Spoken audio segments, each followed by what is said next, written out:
Hello everyone, today we will see the general layout of the reaction turbine plant and we will derive the equation for net head available for experimental purpose. So here we can see this is the dam, here is the head race, and from the dam this is what the penstock is. At the end of the penstock, the water will enter into the reaction turbine.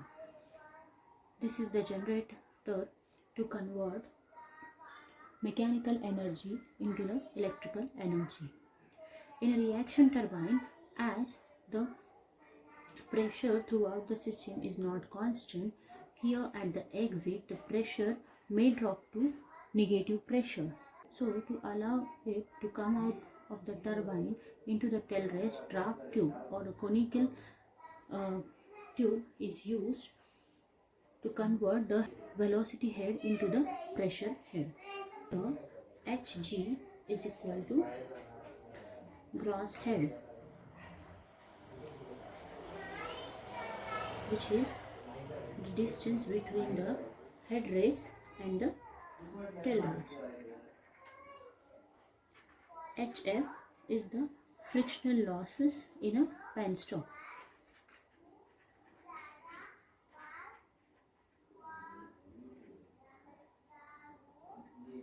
H is net head available.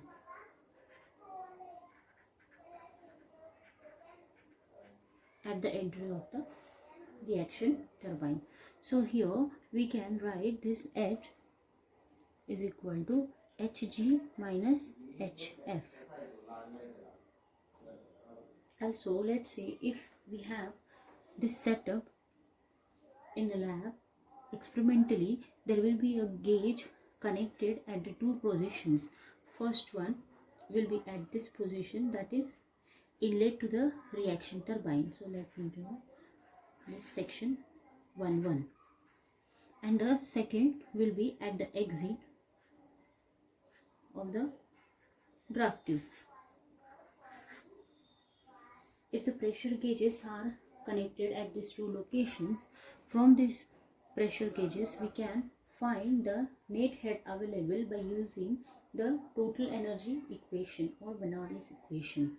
So from this we can see that H net head, it will be equal to total energy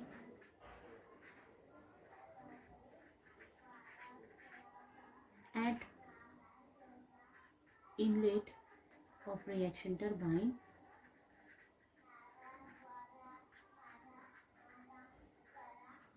minus total energy at exit of draft tube.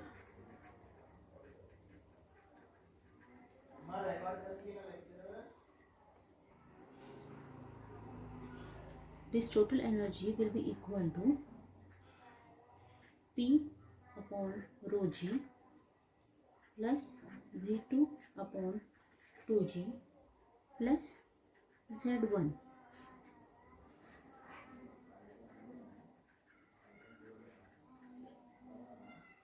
For Z1, we are considering this tail race as a datum. So this distance will be equal to Z1. Now second part is total energy at the exit of the draft tube. It will be equal to P upon rho g plus V square upon 2g plus Z2 .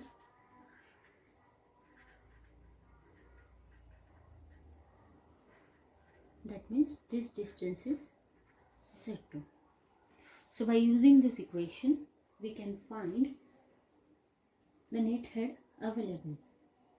If the draft tube exit at tail race level, that means this 2 section is exactly at this position, then in that case your Z2 will be equal to 0 and pressure, this pressure will be equal to atmospheric pressure. These are the pressure which are gauge pressure. So if it will turn to atmospheric pressure, that means this will be equal to 0. So the net head will be equal to only P upon rho g plus V square upon 2g plus Z1 minus the discharge velocity, which is at this tail race, which is denoted by normally Vd square upon 2g, discharge velocity head.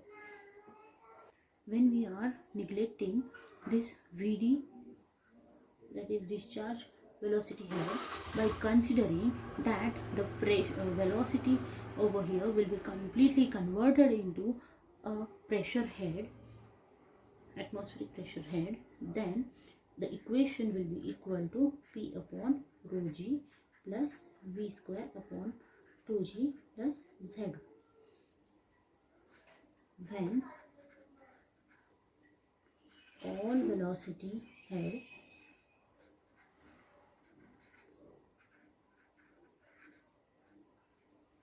is converted into atmospheric pressure head, which is actually very ideal condition.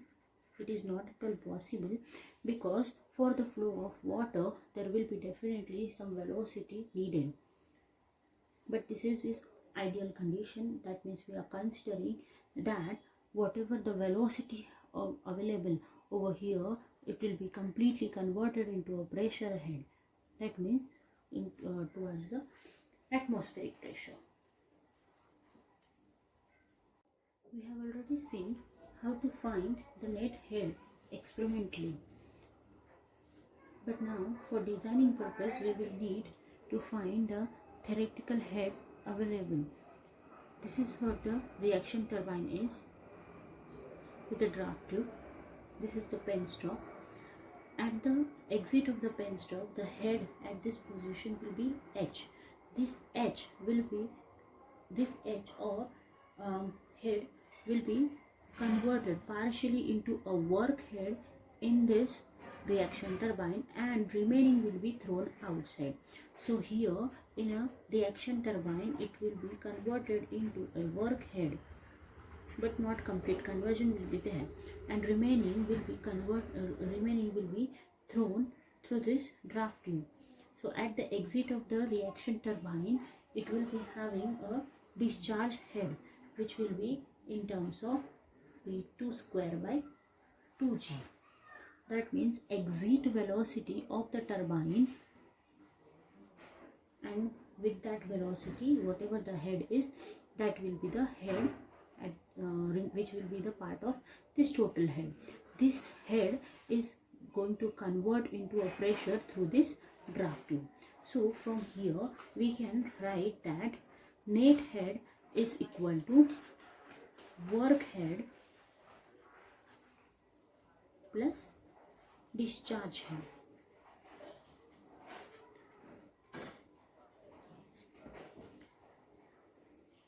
Or if we talk in terms of energy, here the energy available is a potential energy, which is rho q g h. This energy will be converted here into a work, and that work will be equal to rho q vw1 u1 plus vw2 u2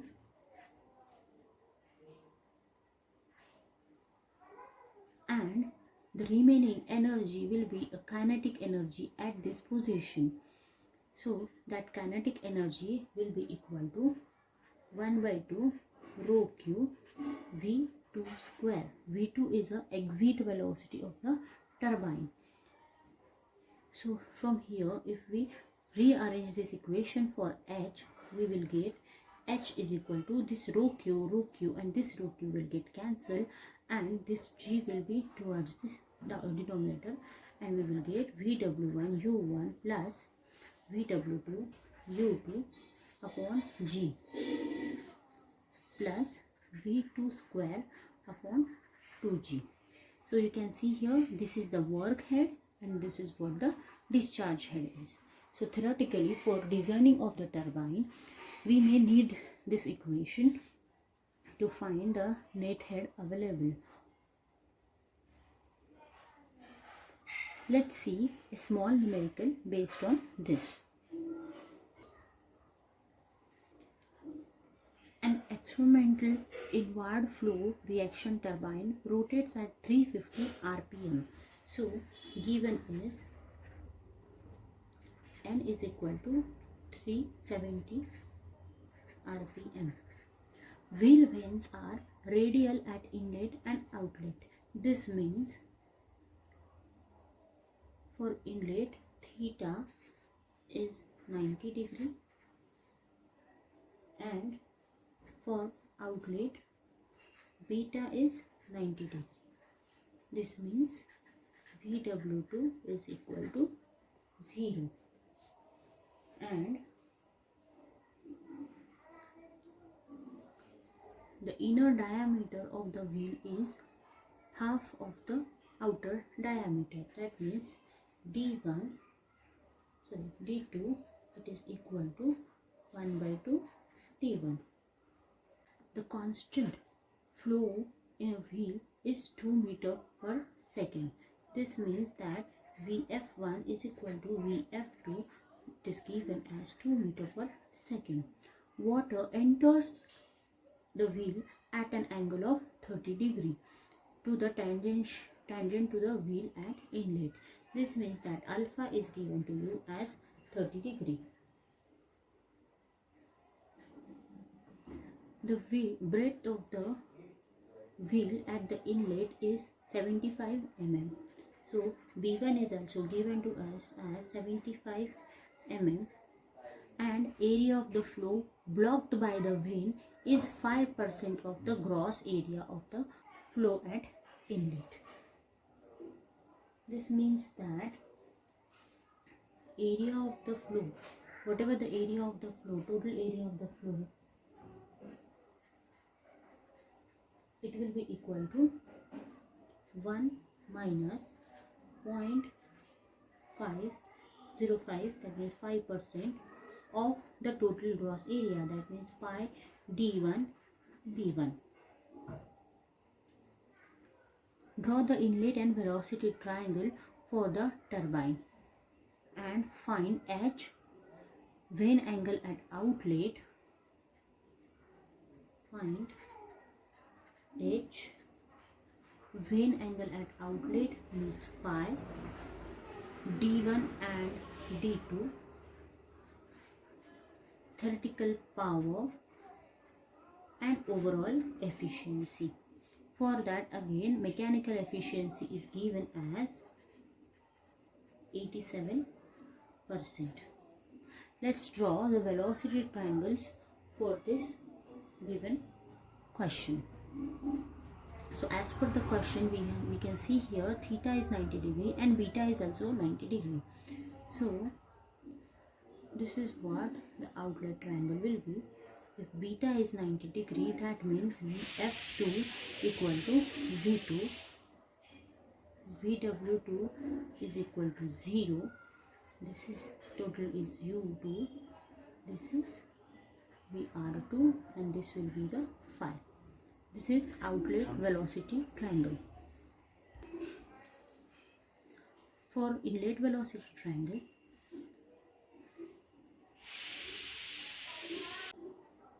this is V1.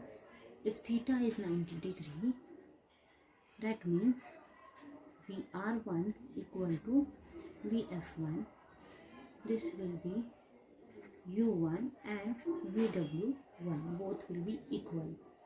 This is alpha. If theta is 90 degree, then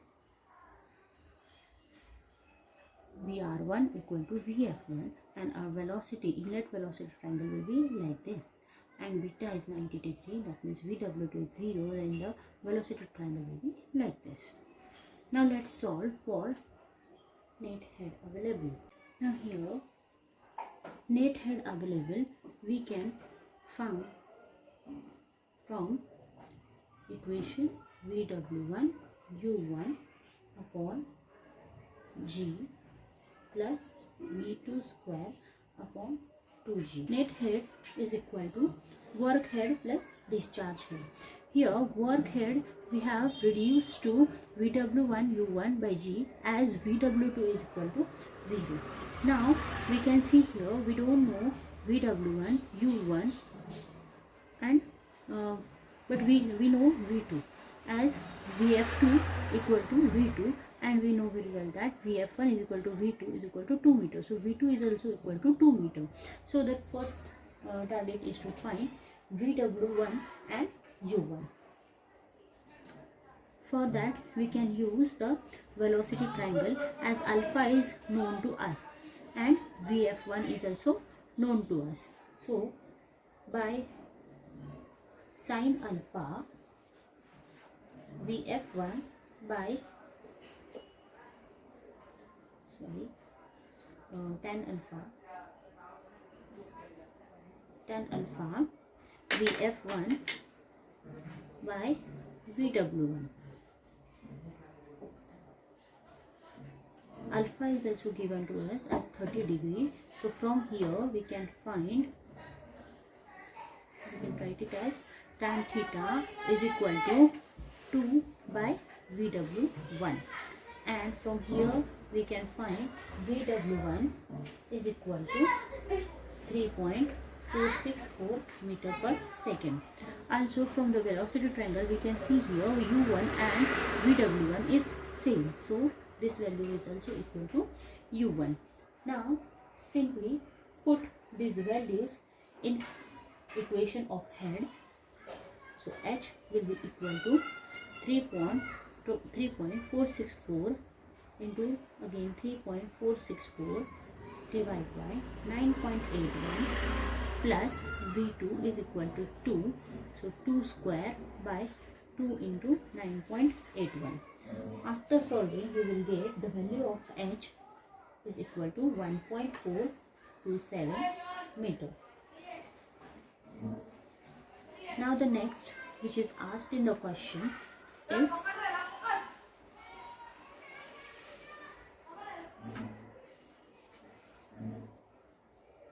second is phi,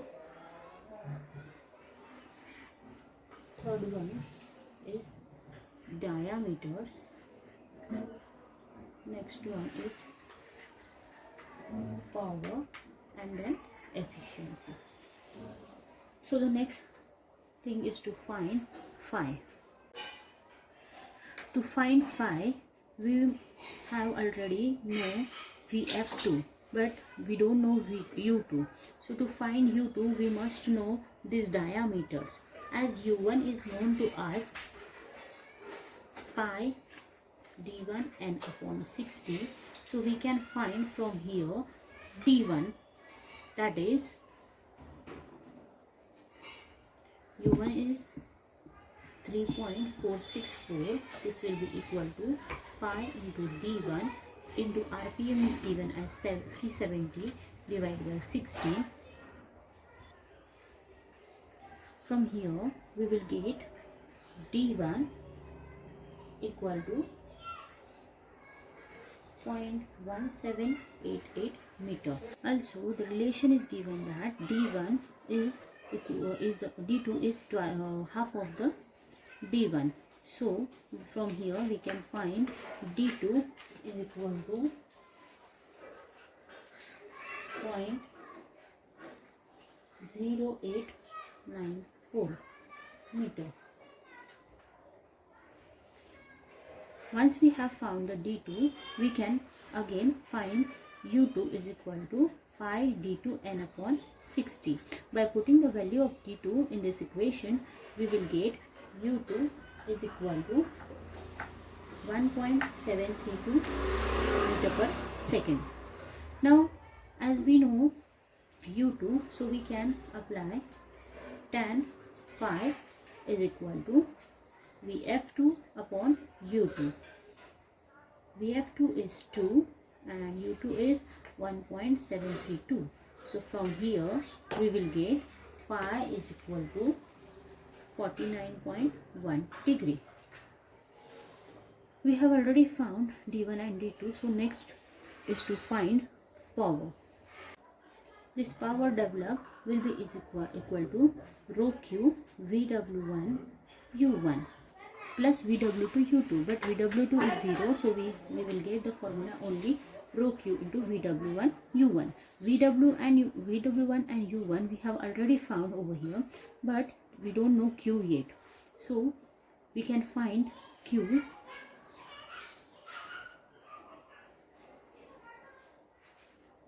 by using AF into VF1. AF is also given to us here, you can see, that is 1.1 minus 0.05 pi D1 B1 into VF1. As D1 we have already found over here, B1 is also given to us as 75 mm and VF1 is also given to us. So by putting all this value, we will get the value of Q is equal to 0.08 meter cube per second. Now put the value of Q here. Rho is 1000, Q 0.08 multiplied by 3.464 U1 and U2, so I can write it as Q or square. So from here we will get power as 0.9588 kilowatt. So this is how we can find power. Now the next thing is to find the overall efficiency. So we have found the power developed and mechanical efficiency is also given to us. By formula, mechanical efficiency is equal to shaft power upon the power developed. So we can find the shaft power from here and its value will be equal to 0.8342 kilowatt. Now the overall efficiency which we have to find is equal to shaft power upon rho Q GH. Shaft power we have just found it as 0.8342 kilowatt, so multiply by 1000 divided by 1000 into 0.08 into 9.81 and H we have again got as 1.427. After solving, we will get the overall efficiency equal to 74.49%.